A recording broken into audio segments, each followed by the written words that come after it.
ingkang sampun kepareng paripurna ngrucat busananing risang temanten sarimbit miturut adat Widiwidana Surakarta hadiningrat.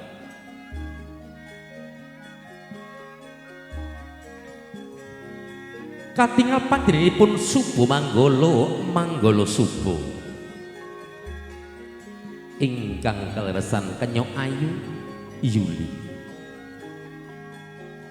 ingkang sampun kepareng andherekaken anjengaraken risang temanten putri Kenya Ayu Anikotul Afifah SPD jengkar saking panti pamondokan Panti Palereman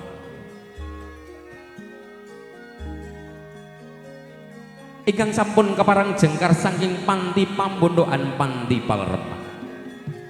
kadherekaken panjenenganipun Suba Manggala Suba wonten diajeng Yuli